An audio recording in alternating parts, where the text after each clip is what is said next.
அனைவருக்கும் வணக்கம். நான் உங்கள் அருண் மனோஜ்குமார். இன்னைக்கு நம்ம இப்ப பேச போற கண்டென்ட் என்னன்னு பாத்தீங்க அப்படின்னா, டாக் குக் டூப் குக் அப்படின்னு சொல்லிட்டு சன் டிவில வந்து இப்ப ஒளிபரப்பாயிட்டு இருக்கு. வாரந்தோறும் ஞாயிற்றுக்கிழமை அதாவது நண்பகல் 12:30 மணிக்கு, ஓகேங்களா, 12:30 மணிக்கு வந்து ஒரு 1.5 மணி நேரம் ஷோவா வந்து பாத்தீங்க அப்படின்னா இந்த டாக் குக் டூப் குக் அப்படிங்கிற நிகழ்ச்சி வந்து வழங்கி இதாயிட்டு இருக்கு, ஒளிபரப்பாக போகுது. 2 எபிசோட்ஸ் வந்து ஆல்ரெடி ஒளிபரப்பு ஆயிடுச்சு. இதுல பாத்தீங்க அப்படின்னா வெங்கடேஷ் பட் அவர்களுடைய விபி டேஸ், அவங்களுடைய அந்த அவங்களும் மீடியா மேஷன் பிளஸ் சன் டிவி இந்த மூணும் அப்படியே ஒன்னா கிளப் ஆகி நமக்கு 12:30 மணிக்கு, அதுவும் பிரைம் டைம்ல சண்டேஸ்ல இனி அந்த ஷோ வந்து வீக்லி வரப்போகுது. அதை பத்தின ஒரு சின்ன ரிவ்யூ கொடுக்கலாம், அல்லது அதோடைய ஒரு பேக் ஸ்டோரி என்ன அப்படிங்கறது தான் இந்த வீடியோல நம்ம பேச போறோம். சோ வீடியோ ஸ்கிப் பண்ணாம பாருங்க, அப்பதான் நான் என்ன சொல்ல வரேன்னு உங்களுக்கு புரிய வரும். Okay, top cook dupe cook அப்படிங்கிற ஒரு நிகழ்ச்சி எதோடைய காப்பி கேட்னு சொல்ல முடியாது, இன்ஸ்பிரேஷன் சொல்ல முடியாது, டிட்டோவை சேம்னு சொல்லலாம். ஓகேங்களா, குக் வித் கோமாளி அப்படிங்கிற ஒரு ஷோ விஜய் டிவில வந்து ஒளிபரப்பாயிட்டு இருக்கு. கடந்த 5 வருடமா, அதாவது கடந்த 4 வருஷம், இப்ப அந்த 5வது வருஷம், ஓகேங்களா, கிட்டத்தட்ட 5 சீசன்ஸா வந்து பாத்தீங்க அப்படின்னா குக் வித் கோமாளி அப்படிங்கிற ஒரு ஷோ வந்து சக்சஸ்ஃபுல்லா போயிட்டு இருக்கு. அதுல பாத்தீங்கன்னா ஃபர்ஸ்ட் 4 சீசன்ஸ், ஓகேங்களா, அந்த முதல் 4 சீசனும் பாத்தீங்க அப்படின்னா யாரு வந்து அந்த நிகழ்ச்சியை வந்து வழங்கினா அப்படின்னு பாத்தீங்க அப்படின்னா மீடியா மேஷன் அப்படிங்கிற ஒரு நிறுவனம். அதாவது ஸ்கிரிப்ட் ஒர்க்ல இருந்து ஆர்ட் ஒர்க்ல இருந்து எல்லாமே செய்யறதுக்குன்னு ஒரு குரூப் இருக்கும், ஓகேங்களா. அந்த குரூப் வந்து மீடியா மேஷன் அப்படிங்கிற ஒரு குரூப் வந்து பாத்தீங்க அப்படின்னா குக் வித் கோமாளி அப்படிங்கிற ஒரு நிகழ்ச்சி வந்து துவக்கி அந்த நிகழ்ச்சி வந்து ஒரு நல்ல ஃபார்மேட்டிவா கொண்டு போனது. ஆனா அது மட்டும் கிடையாது, அவங்க ப்ரீவியஸா நிறைய குக்கிங் ஷோஸ், அதுக்கப்புறம் விஜய் டிவில இருக்கிற ஒரு சில சிங்கிங் ஷோஸ்ல இருந்து எல்லாமே பாத்தீங்க அப்படின்னா மீடியா மேஷன்ஸோட கண்ட்ரோல்ல தான் இருக்கும், ஓகேங்களா. அவங்க ஷோகேஸ் பண்ண சில ஆர்டிஸ்ட், அது சில கண்டஸ்டன்ஸ், அவங்கலாம் வந்து பாத்தீங்க அப்படின்னா இப்ப தமிழ் சினிமால ஒரு தவிர்க்க முடியாத இடத்துல இருக்கிறாங்க. அதே சமயத்துல பாத்தீங்க அப்படின்னா ஒரு சோசியல் மீடியாலயோ இல்ல அவங்க டிஜிட்டல் கண்டென்ட் கிரியேஷன்லயோ தவிர்க்க முடியாத ஒரு நபர்களா இருக்கிறாங்க. இந்த மீடியா மேஷன்ஸால வந்தவங்க நிறைய பேர் வந்து ஒரு பயங்கரமான ஒரு ரீச்ல இருக்கிறாங்க, ஓகேங்களா. உதாரணத்துக்கு சொல்லணும்னா சிவகார்த்திகேயன், சிவாங்கி, அதுக்கப்புறம் பாத்தீங்க அப்படின்னா வடிவேல் பாலாஜி, குரேஷி, பாலா, தீனா, இந்த மாதிரி பல பேர் இருக்காங்க, ஓகேங்களா. கேபி பாலாலாம் இப்ப பயங்கரமா நமக்கு ஹீரோ மாதிரி ஆயிட்டாப்ல, ஓகேங்களா. அப்படியே டேமேஜ் ஆன ஜீரோ நான் இப்ப ஜோக்கர் இப்ப ஹீரோ ஆன கதையா அப்படின்னு இருந்த ஒரு அந்த லெவல், அந்த டைலாக் வந்து 2 பேருக்கு தான் போறது. ஒன்னு வந்து சிவகார்த்திகேயன், இன்னொன்னு வந்து இப்ப கேபி பாலா, ஓகேங்களா. அவங்க எல்லாம் பாத்தீங்க அப்படின்னா இந்த மீடியா மேஷன்ஸ் உடைய இதுல ஷைன் ஆனவங்க தான், ஓகேங்களா. அப்படி அதாவது அந்த பற்றை, அது ஒரு பற்றை மாதிரி உள்ள இடம், அந்த பற்றையில தீர்த்தெடுக்கப்பட்ட, அதாவது சொல்லுவாங்களே பட்டை தீட்டிய வைரங்கள், அந்த வைரங்கள் உருவாக்கின இடம் தான் இந்த மீடியா மேஷன். விஜய் டிவியோட கிட்டத்தட்ட ஒரு 24 வருஷம் டைப்போட இருக்கிற, விஜய் டிவியோட டைப்ல இருந்தவங்க இப்ப சடனா விலகி இந்த மாதிரி சன் டிவில வந்திருக்காங்க. அதோட சேர்ந்து செஃப் வெங்கடேஷ் பட் அவர்களும் கிட்டத்தட்ட ஒரு 12 வருடம் விஜய் டிவில வந்து இந்த ஜட்ஜா இருக்கிறது, ஓகேங்களா. அதுக்கு முன்னாடியில இருந்து அவங்க வந்து கார்பரேட் செஃபா இருக்கிற பேயே வந்து பாத்தீங்கன்னா செலிபிரிட்டி செஃப்கான அந்த இது இந்த ஷோஸ் எல்லாம், சமையல் நிகழ்ச்சி எல்லாம் பண்ணுவாங்கல்ல, சமையல் அந்த நிகழ்ச்சி எல்லாம் பண்றப்ப கூட இருந்திருக்காரு. ஆனா செஃப் அந்த வெங்கடேஷ் பட்டுக்குட்டி அப்படின்னு ஜட்ஜ்ல இறங்கி ஃபன் பண்ண அந்த ஒரு சம்பவமா இருக்கும். அவர் ஃபர்ஸ்ட் ஒரு ஸ்ட்ரிக்டான ஆபீசரா இருந்தாரு. அதுக்கப்புறம் பாத்தீங்க அப்படின்னா அவர் நமக்கு ரொம்ப ஃபேவரட்டான பட்டுக்குட்டி அப்படின்னு சொல்லி பயங்கரம் ஃபார்ம்ல இருந்தார். வெங்கடேஷ் பட் அவர்களும் விஜய் டிவில மீடியா மேஷன்ஸோட கனெக்டிவிட்டியில இருந்தவர். இந்த media மேஷன் and chef Venkatesh but இவங்க 2 பேரும் சேர்ந்து பாத்தீங்க அப்படின்னா டாக் குக் டூப் குக் அப்படிங்கிற நிகழ்ச்சி விபி டேஸ் உடைய கண்ட்ரோல்ல வர செஃப் இன்ஸ்பயர்டு, ஓகேங்களா. அந்த விபி டேஸ்ங்கிற ப்ராடக்ட் வந்து பாத்தீங்க அப்படின்னா இதயம் தொட்ட சமையல்ங்கிற யூடியூப் சேனல்ல இருந்து அந்த இது பண்ணிட்டு இருக்கும் பொழுது ப்ராக்ரஸிவா பேரலா பாத்தீங்க அப்படின்னா விபி டேஸ் ப்ராடக்ட் வந்து அந்த இதுல லான்ச் பண்ணாங்க, ஓகேங்களா. அதுக்கப்புறம் அதை தொடர்ந்து அது வந்து அதுக்கான ரீச் நிறைய கிடைக்கிறதுங்கிறதுனால ஒரு பெரிய ஒரு ஸ்பான்சர்ஷிப் வச்சு சன் டிவியோட அதை கொலாப் பண்ணி மீடியா மேஷன்ஸோட உதவியோட அவங்க சேர்ந்து பண்ற ஒரு நிகழ்ச்சி தான் இந்த டாக் குக் டூப் குக். அப்படியே குக் வித் கோமாளியோட ப்ரோக்ரஸ்ல இருந்தாலும் இதுலயும் ஒரு சில விஷயங்கள் கொஞ்சம் நமக்கு பாக்குறதுக்கு ஒரு எலிகண்டான ஒரு லுக்கை கொடுக்குது. குக் வித் கோமாளி வந்து பாத்தீங்க அப்படின்னா இன்னொருத்தங்களை டேமேஜ் பண்ற மாதிரி, காமெடிங்கிற பேர்ல இன்னொருத்தங்களை டேமேஜ் பண்ற விதமா தான் காமெடி பண்ணுவாங்க. கலாய்க்கிறங்கிற பேர்ல இன்னொருத்தங்களை பயங்கரமா கலாய்ப்பாங்க, குக்ஸை கலாய்ப்பாங்க, ஜட்ஜஸை கலாய்ப்பாங்க.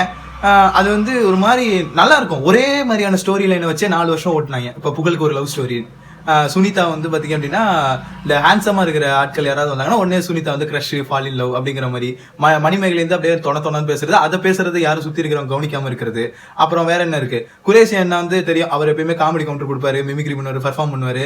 டக்குன்னு பார்த்தா ஒரு குக்கோடைய இதை எடுத்து அந்த மாதிரி அவர் வந்து இமிடேட் பண்ணி காட்டுவாரு. அந்த மாதிரி ஒரே ஸ்டோரி லைன் பாத்தீங்க அப்படின்னா இந்த குக் வித் கோமாளிக்குள்ள இருக்கும். ஆனா இந்த டாக் குக் டூப் குக் தான் அப்படியே அதுக்கு வேறா இருக்கு. அதாவது கோமாளி மட்டுமே ஃபன் பண்ணல, அந்த இருக்கிற குக்ஸுமே ஃபன் பண்றாங்க. சாரி, டாக் குக் வந்து ஃபன் பண்றாங்க, டூப் குக்கும் ஃபன் பண்றாங்க. 2 பேருக்கும் போட்டி வருது, சமையலையும் சரி ஃபன்னுலையும் சரி. ஃபன்னுக்கு நான் உங்களுக்கு குறைஞ்சவனும் கிடையாது, அதே சமயத்துல சமையல்ல நான் உங்களுக்கு குறைஞ்சவனும் இல்லை அப்படிங்கிற மாதிரி இருக்கு. அண்ட் இதோட என்னன்னா இதுல 3 மென்டார் செஃப் அலாட் பண்ணிருக்காங்க. இந்த டாக் குக் டூப் குக் நிகழ்ச்சியில 3 மென்டார் செஃப் சில ஒரு 8 டாப் குக்கு, ஒரு 8 டூப் குக்கு அப்படிங்கிற மாதிரி கணக்கு. அதுக்கு வந்து அந்த டூப் குக்கு தலைவியா யாரு அப்படின்னு பாத்தீங்கன்னா சிவாங்கியோட அம்மா பின்னி அவர்கள். ஓகேங்களா, அவங்க வந்து இந்த இடத்துல ஆக்சுவலா பின்னிங்கிறவங்க வந்து ஒரு பெரிய சிங்கர்.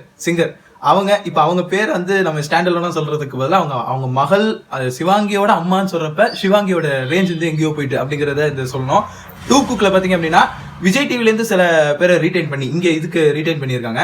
அதுலயும் பாத்தீங்க அப்படின்னா பரத்தோட தம்பி முகுந்து, நம்ம தீனா அவர்கள், அது மாதிரி ஒரு சில மோனிஷா பிளெஸி, இவங்கெல்லாம் பாத்தீங்க அப்படின்னா சன் டிவில வந்து இப்ப புதுசா இங்க உள்ள இறங்கிருக்காங்க. மோனிஷா பிளெஸி ஆல்ரெடி சன் டிவில இருந்தவங்க தானா, சோ அவங்களும் இதுல உள்ள வந்துட்டாங்க. அதோட சேர்ந்து பாத்தீங்க அப்படின்னா நடிகை தீபா அவர்கள், அப்புறம் வந்து அதிர்ச்சி அருண், ஆதித்யா டிவில வேலை செய்யற ஒருத்தர், அவர் பேர் வந்து எனக்கு கரெக்டா டக்குன்னு வரல. அப்புறம் விஜய்னு சொல்லிட்டு ஒரு சில நமக்கு பரிச்சயம் இல்லாதவங்க தான். இது சன் டிவி ஆதித்யா டிவி நிறைய பாக்குறவங்களுக்கு அது ரொம்ப பரிச்சயமானவங்களா இருப்பாங்க போல.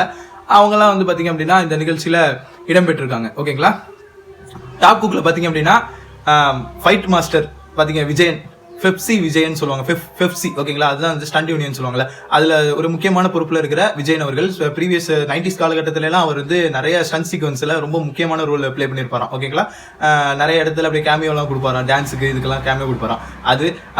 அதுக்கப்புறம் வந்து பாத்தீங்க அப்படின்னா பாக்ஸர் தீனா, அதாவது அப்படியே வாரி அடிச்சு தின்றுவேன் புரியுதா அப்படிங்கிற மாதிரி பேசுவார்ல அந்த மனுஷன். அப்புறம் ரெண்டு பயங்கரமான ஆளா இருந்தாலும் அதுக்கே டஃப் கொடுக்குற மாதிரி ஒரு லேடி கண்டஸ்டன்ட் யாருன்னா அப்படின்னு பருத்தி வீரன்ல பிரியாமணிக்கு அம்மாவை நடிச்சிருப்பாங்கல்ல, அவங்க பிரியாமணிக்கு மட்டும் இல்ல பசங்க படத்துல நடிச்சிருப்பாங்க. அந்த அது கேடி பில்லா கில்லாடி ரங்கால கூட சிவகார்த்தி எனக்கு அம்மாவை நடிச்சிருப்பாங்கல்ல அந்த ஆக்ட்ரஸ். அதுக்கப்புறம் பாத்தீங்க அப்படின்னா 3 ஹீரோயின்ஸ் உள்ள இருக்கிட்டாங்க. அதுலயும் சோனியா அகர்வால் அவர்கள், அதுக்கப்புறம் சைத்ரா ரெட்டி அவர்கள். சீரியல்ஸ்லயும் சரி வலிமை படத்துலயும் சரி சைத்ரா ரெட்டி வந்து நடிச்சிருப்பாங்க இல்லைங்களா. சீரியல்ஸ்ல நிறைய பேருக்கு தெரியும். சைத்ரா ரெட்டிக்கு தனி ஃபேன் ஃபாலோவிங் இருக்கு. அண்ட் வந்து ஐஸ்வர்யா தத்தா அவங்க. அதுக்கப்புறம் பாத்தீங்க அப்படின்னா அதுலயும் சில நட்சத்திர குக்ஸ் எல்லாம் வந்து உள்ள இறங்கியிருக்காங்க. ஓகேங்களா, இது வந்து நல்ல ஒரு இன்ட்ரெஸ்டிங்காகவும் ஒரு நல்ல எந்தூசியாஸ்டிக்கா நல்ல ஒரு பாசிட்டிவான வைப்ல கொண்டு போறாங்க. ஓகேங்களா, எந்த இடத்துலயும் நெகட்டிவான வைப் இல்ல. ஹிண்ட்ரன்ஸ் அப்படிங்கிற கான்செப்ட் எல்லாம் இல்லாம இது வந்து ஃபன் அண்ட் சமையல். ஓகேங்களா, ஹிண்ட்ரன்ஸ்ங்கிறது வந்து ஓவர் டோசேஜா இருக்காது, லிமிட்டடான டோசேஜ்ல ஒரு லிமிட்டடா போயிட்டு இருக்கு. இப்ப 2 வாரம் வந்து நான் காம்படிட்டிவ் வீக்குங்கிறனால ஒரு நல்ல ஸ்மூத்தா போகுது, நல்ல என்கேஜிங்கா போகுது. அப்புறம் அங்க ஒரு சைரன் வச்சிருக்காங்க, மணி வச்சிருக்காங்க.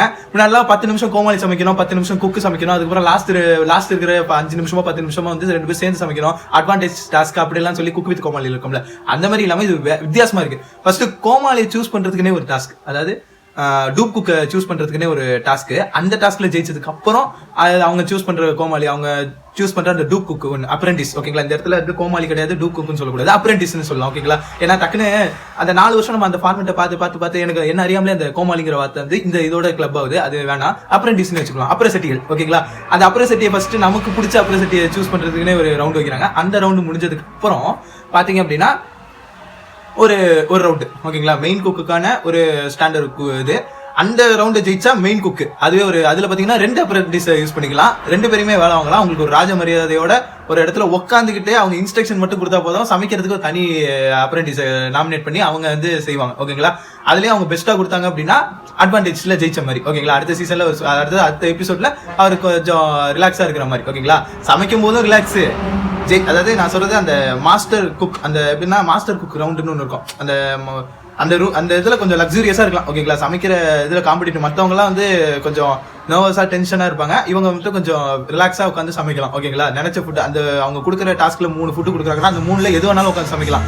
3 குசின் கொடுக்குறாங்கன்னா அதுல எது வேணாலும் உட்காந்து சமைக்கலாம். அந்த மாதிரி ஒரு இது வச்சு ஒரு மாதிரி நல்லா இருக்குது, வந்து ஒரு மாதிரி கிரியேட்டிவிட்டியாவும் இருக்கு, அதே சமயத்துல ஒரு எந்தூசியாஸ்டிக்காவும் இருக்கு. ஓகேங்களா, குக் வித் கோமாளிங்கிற அந்த ஃபார்மெட்ல வந்து பாத்தீங்கன்னா மோஸ்ட்லி நம்ம ஏமாத்துறது அந்த ப்ரோமோ கட்ஸ் வச்சு தான். ஓகேங்களா, ப்ரோமோ கட்ஸ் வச்சு ஏமாத்திடுவாங்க. அப்படி இல்லையா 1.5 மணி நேரம் இருக்கிறதுனா அந்த 1.5 மணி நேரத்துல ஒரு பர்டிகுலரா 4 நிமிஷம் 5 நிமிஷம் 6 நிமிஷம்னு கட் பண்ணி நம்மள வந்து இப்படி ஒரு ஷோ இருக்கு, நமக்கு இப்படி ஒரு ஷோ இருக்குன்னு சொல்லி ஞாபகப்படுத்துறதுக்காகவே வந்து சில விஷயங்கள் பண்ணுவாங்க. அதுலயும் சில கோமாளிஸ் வந்து பாத்தீங்க அப்படின்னா அந்த ஷோஸ் விட்டு கொஞ்சம் விலகிடுவாங்க, அந்த ஷோஸ் விட்டு விலகிடுவாங்க. எந்த ரீசன்ல விலகுறாங்க, எதனால விலகுறாங்கிறதுலாம் தெரியாது. ஓகேங்களா, ஆனா விலகிடுவாங்க. அதுக்கப்புறம் பாத்தீங்க அப்படின்னா குக்ஸ் வந்து சில பெரிய செலிபிரிட்டிஸ் வந்து பிளஸ்ஸா, இது வரைக்கும் மைனஸா காமிச்சிட்டு செலிபிரிட்டிஸா பிளஸ்ஸா காமிச்ச இடமும் குக் வித் கோமாளி தான். அந்த இடத்த வந்து இந்த டூப் குக் வந்து செய்யுமா, அந்த விஷயத்த செய்யுமா. இப்ப ஏன்னா ஷக்கிலா அப்படிங்கிறவங்களுக்கு ஒரு பேடான இமேஜ் இருந்துச்சு ஆரம்பத்துல. குக் வித் கோமாளி வர்றதுக்கு முன்னாடி ஷக்கிலானா ஐயோ ஷக்கில் அந்த பேரை சொல்லாதப்பா அப்படின்னு வீட்டுல இருக்கிறவங்க எல்லாம் அப்படி காதை பொத்திப்பாங்க. ஆனா இன்னைக்கு ஷக்கிலா அம்மான்னு சொன்னா ஷக்கிலா அம்மாவா நல்ல கேரக்டர், நல்ல போல்டான லேடி, அப்படின்னுங்கிற மாதிரி மாத்தினது இந்த குக் வித் கோமாளி தான். அந்த ஸ்டாண்டர்ட் வந்து டாப் குக் டூ குக் கொடுக்குமா அப்படிங்கிறது நம்ம அடுத்தடுத்த எபிசோட்ஸ் பார்க்கும்போது தான் தெரியும். அண்ட் செஃப் தாமு அவர்கள் வந்து இந்த குக் வித் கோமாளியில இருக்கிறார். அவர் ஒரு ஜட்ஜு. அவரோட சேர்ந்து மாதம்பட்டி ரங்கராஜன் அவரும் ஒரு செஃப் தான். செஃப் மட்டும் கிடையாது, அவர் வந்து ஒரு நிறைய பெரிய இன்டர்நேஷனல் லெவல்ல பெரிய பெரிய செலிபிரிட்டிஸுக்கு பிரைம் மினிஸ்டர்ஸுக்கெல்லாம் சமைச்சு கொடுத்துருக்காரு. அண்ட் வந்து அவர் யூஎஸ் மாதிரி பல இடங்கள்ல அவருக்குன்னு சொந்தமான நிறைய பிரான்ச் இருக்கு. பத்தாவதுக்கு மெஹந்தி சர்க்கஸ்ங்கிற ஒரு திரைப்படத்திலேயே நடிச்சிருக்காரு. ஓகேங்களா, ஆக்டராகவும் வந்திருக்காரு, செஃபாகவும் வந்திருக்காரு, செலிபிரிட்டியாகவும் இருக்கிறாரு.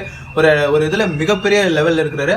அந்த மனுஷன் இந்த இடத்துல குக் வித் கோமாளியில வந்து பாத்தீங்க அப்படின்னா வரோம், ஜட்ஜ் பண்ணுவோம், சும்மா இடைக்கிட்ட பேசுவோம், நம்ம பிரசன்ஸ்ல இருக்கிற மாதிரி காட்டிப்போன்னு சில அவரோட காஸ்டியூம் அவருக்கு எல்லாம் செட் ஆகுது.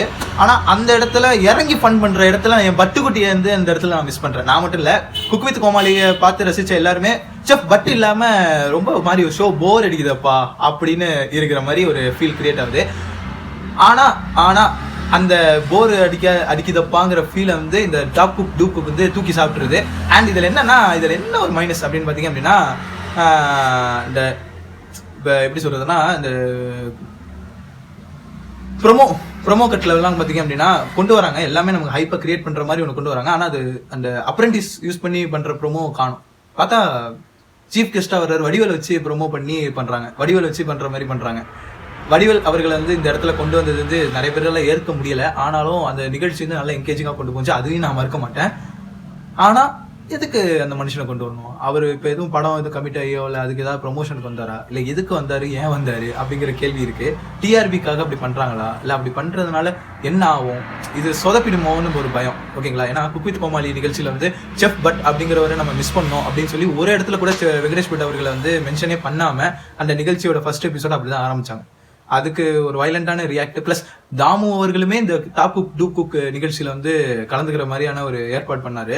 ஜென்ரலா வந்து அந்த இடத்துல இருந்து அப்படியே ஸ்லைட்டா பின் வாங்கிட்டு இல்ல நான் குக் வித் கோமாளியிலே ஜட்ஜா இருக்கிறேன் அப்படின்னு சொல்லிட்டு அங்க போயிட்டாரு. ஓகேங்களா, இதுக்கான ரீசன் என்னவா இருக்கும்? இந்த டாப் குக் டூ குக்குங்கிற வார்த்தை, அந்த குக்கு அப்படிங்கிற வார்த்தை வந்து அவர் ஹர்ட் பண்ணுதா? அது என்ன குக்குனாலே ஏன் டாப் டூப்னு வச்சிருக்கீங்க, இது என்ன கான்செப்ட், என்ன அவர் ஒருவேளை அந்த மாதிரி கூட பாயிண்ட் ஆஃப் யோசிச்சிருக்கலாமோ? ஏன்னா அவர் வேர்ல்ட் ரெக்கார்ட் கிரியேட் பண்ணும்போது அவருடைய நோக்கம் என்னன்னா இந்த குக் அப்படிங்கிற வார்த்தையை வந்து எங்களை பயங்கரமா ஹர்ட் பண்ணும், அதனால நாங்க அவங்களை செஃப் அப்படிங்கிற வார்த்தையை எது சொல்லி இது பண்ணணும், அந்த அங்கீகாரம் கொடுக்கணுங்கிறதுக்காக தான் நான் வந்து வேர்ல்ட் ரெக்கார்டு அப்படிங்கிறது ஒரு கான்செப்ட்குள்ளே வந்தேன் அப்படின்னு சொல்லி சில விஷயங்கள் வந்து அவரோட அஜெண்டாவை அந்த இடத்துல ரீப்ளேஸ் பண்ண சொன்னார். ஒரு இடத்துல ஒரு மேடையில இல்லை ஒரு நிகழ்ச்சி, நிறைய சமையல் நிகழ்ச்சி, நிறைய யூடியூப் சேனல், நிறைய சின்ன சின்ன டிஜிட்டல் பிளாட்ஃபார்ம்ல எல்லாம் பாத்தீங்க அப்படின்னா ஒரு நிறைய இன்டர்வியூஸ் எல்லாம் கொடுப்பார்ல, அதுல சொல்லியிருக்காரு. ஒருவேளை அதோடைய ஒரு தாக்கமா கூட இந்த டாப் குக் டூ குக்கை விட்டு நான் பழையபடி குக் வித் கோமாளிலே இருக்கிறேன் அப்படின்னு இருந்திருப்பாரோ அப்படின்னு எனக்கு தோணுச்சு. ஆனா நிறைய இடத்துல தாமு அவர்களோட பிரசன்ஸ் கொஞ்சம் கம்மியா இருக்கு, எப்பயுமே அது கம்மியா இருக்கிற மாதிரி தான் இருக்கும். ஆனா இந்த வாட்டி கொஞ்சம் நல்ல பளிச்சுன்னு தெரியுறாரு. செஃப் தாமு அவர்கள் பளிச்சுன்னு இந்த குக்கு வித் கோமாளியில தெரியுறாரு. ஆனா இறங்கி செஞ்சா பட்டு சார் அளவுக்கு யாராலையும் இறங்கி செய்ய முடியாது. காமெடி மட்டும் இல்லை, அந்த மனுஷன் வந்து எல்லாத்துலயுமே அப்படியே கரெக்டா அடாப்ட் ஆகிப்பாப்ல. அது இந்த குக் வித் கோமாளி பயங்கரமா மிஸ் பண்ணுது. ஓகேங்களா, பாக்ஸ் ஆஃபீஸ் ப்ரொடக்ஷன் அப்படிங்கிற ப்ரொடக்ஷன் தான் இப்ப இந்த 5வது சீசனை வந்து லீட் பண்றாங்க. அண்ட் இதுல இன்னொரு விஷயம் என்னன்னா, ஓடிடில டிஸ்னி பிளஸ் ஹாட் ஸ்டார்ல வருது இல்லைங்களா குக் வித் கோமாளியில. அதுல பாத்தீங்கன்னா சில ப்ராடக்ட்ஸ் எல்லாம் வந்து அவங்க பிளர் பண்ணி வச்சிடறாங்க. அந்த ஸ்பான்சர்ஷிப் எல்லாம் ஏன் பிளர் பண்றாங்கிற ஒரு கேள்வி இருக்கு. அதுக்கு என்ன ரீசன் அந்த தரப்புல இருக்கிறவங்களுக்கு மட்டும் தான் அது தெரியும். அது நாம சும்மா ஏதோ ஒரு அனுமானத்துல சொல்லிட முடியாது. ஓகேங்களா, அது ஒருவேளை ஓடிடிக்கான இதுல வந்து ஸ்பான்சர்ஷிப் மென்ஷன் பண்ணக்கூடாது, இல்ல அது சம்பந்தமா எதுவும் பண்ணக்கூடாதோ, ஏதாவது சம் டேர்ம்ஸ் அண்ட் கண்டிஷன்ஸ் இருக்கலாம். ஆனா அது வந்து எங்களுக்கு ஒரு மாதிரி டிஸ்டர்பிங்கா இருக்கு. ஓடிடில பார்க்கும்போது என்னடா அந்த இடத்துல அங்கங்க பிளர் பண்ணி வச்சிருக்காங்க. ரெண்டாவது காப்பிரைட் விழுவுது, அங்கங்க காப்பிரைட் விழுவுதுங்கிறது கண்டிப்பா அங்கங்க மியூட் பண்றது, கட் பண்றதெல்லாம் செஞ்சுட்டு தான் இருக்காங்க. ஓகேங்களா, ஆனா இந்த டாப் குக் டூ குக்ல அந்த பிரச்சனை எதுவும் இல்லை.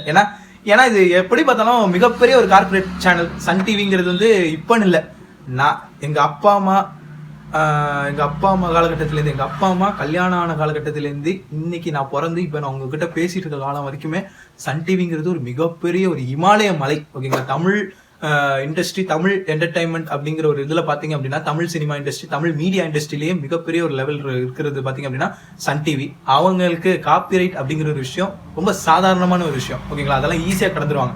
ஓகேங்களா, எந்த அளவுக்குன்னா இப்ப காப்பிரைட் ரைட்ஸ் பத்தி நம்ம ஆல்ரெடி நம்ம பேசி வச்சிருந்தோம். மாஸ்டர் இளையராஜா அவர்கள் வந்து இப்ப ரீசெண்டா காப்பிரைட் கேட்டுட்டு வராங்க அப்படின்னு சொல்லிட்டு, கூலி திரைப்படத்துல இருந்து அந்த இது காப்பிரைட் விஷயமா ராயல்டி ரைட்ஸ் கேட்கிற விஷயமா இருந்தாலும் கூட அது அசால்ட்டல் லெஃப்ட் ஹேண்ட்ல ஹேண்டில் பண்ணிட்டு தான் இருக்காங்க. ஓகேங்களா, அது எந்த அளவுக்குன்னா, ஏன்னா எப்படி இருந்தாலும் அந்த இளையராஜாவோட பாடல்கள்லாம் வந்து பாத்தீங்கன்னா அவங்க வச்சிருப்பாங்கல்ல, உரிமம் வச்சிருப்பாங்க. இப்ப நான் அதை ஒளிபரப்பு பண்ணாம விட்டுட்டேன்னா இளையராஜாங்கிற ஒருத்தர் இருக்கிறதே மறக்கடிக்க வைக்கிறதுக்கும் அவங்களுக்கு தெரியும், தெரியாமலாம் இல்லை. அவங்க கேட்கறதுக்கான அந்த ராயல்ட்டிக்கான நியாயமான சொல்யூஷனும் அவங்க கொடுப்பாங்க. ஏன்னா அந்த இடத்துல அவங்க இருக்கிறாங்க. அந்த மாதிரி சில ஒரு பயங்கரமான கிரிட்டிக்கல் சுச்சுவேஷனே வந்தாலும் அதை அசால்ட்டா லெஃப்ட் ஹேண்ட்ல டீல் பண்ற ஒரு கெப்பாசிட்டி யாருக்கு இருக்குன்னா சன் டிவிக்கு இருக்கு. ஓகேங்களா? அந்த விதத்துல இந்த சன் டிவில ஒளிபரப்பாகிற இந்த டாப் குக் டூப் குக் நிகழ்ச்சி ஒரு மிகப்பெரிய ஒரு சென்சேஷனை கிரியேட் பண்ணணும் அப்படின்னு சொல்லிட்டு இந்த வீடியோ நான் முடிச்சுக்கிறேன். ஆனா அதுக்குன்னு குக்கு வித் கோமாளி இருந்து மொக்கையா போகணும்னு நான் சொல்லலை. அந்த நிகழ்ச்சியும் நல்லா இருக்கணும், இந்த நிகழ்ச்சியும் நல்லா இருக்கணும். ரெண்டுமே நமக்கு என்டர்டைன்மெண்ட் தான். ஆனா குக்கு வித் கோமாளி வந்து அந்த 9:30 மணி டைம் வேண்டாமே, ஒரு 6 மணிக்கு ஒரு 6:30க்கு அந்த மாதிரி வச்சிங்கன்னா நல்லா என்கேஜிங்காக சோல்ஃபுல்லாக கொண்டு போவோம். ஏன்னா அந்த மாதிரி தானே ஃபர்ஸ்ட் 2 சீசனும் அப்படி தானே கொண்டு போனீங்க. 3rd சீசன் கூட அப்படி தான் கொண்டு போனீங்க. இந்த 4th சீசன்லேருந்து தான் அன்டைமில் வச்சு நம்மளுக்கு, அதாவது அன்டைமில் வச்சது அது வேணாம். கொஞ்சம் அந்த ஈவினிங் டைமில் வைக்கும்போது எவ்வளோ ரெஃப்ரெஷிங்காக சூப்பராக இருக்கும். அந்த டைமிங்கை ஃபாலோ பண்ணணுங்கிற ஒரு சின்ன கோரிக்கையை வச்சுட்டு இந்த வீடியோ முடிச்சுக்கிறேன். என்னோட சேனல் சப்ஸ்கிரைப் பண்ணாதவங்க சப்ஸ்கிரைப் பண்ணிடுங்க, பக்கத்தில் இருக்க பெல் பட்டனை கிளிக் பண்ணிடுங்க. அண்ட் என்னுடைய பேக் ஆன் அஃபீஷியல் அப்படிங்கிற ஃபேஸ்புக் மற்றும் இன்ஸ்டாகிராம் பேஜஸ் எல்லாத்தையும் நீங்கள் ஃபாலோ பண்ணுங்க. நன்றி, வணக்கம். நாளைக்கு இன்னொரு வீடியோவில் உங்களை சந்திக்கிறேன். நண்பா ஒரு விஷயம் சொல்ல மறந்துட்டேன்.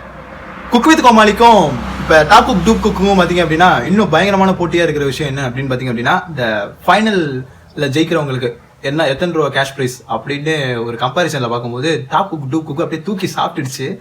20 லட்சம் ரூபா கொடுக்க போகிறதா சொல்லி, அதாவது ஸ்டாண்டர்ட், அந்த சன் டிவிங்கிறது ஒரு ஸ்டாண்டர்டு எந்த அளவுக்கு காட்டணுங்கிறத பயங்கரமா யோசிச்சு பயங்கரமா ஒன்று பண்ணியிருக்கிறாங்க இல்லைங்களா.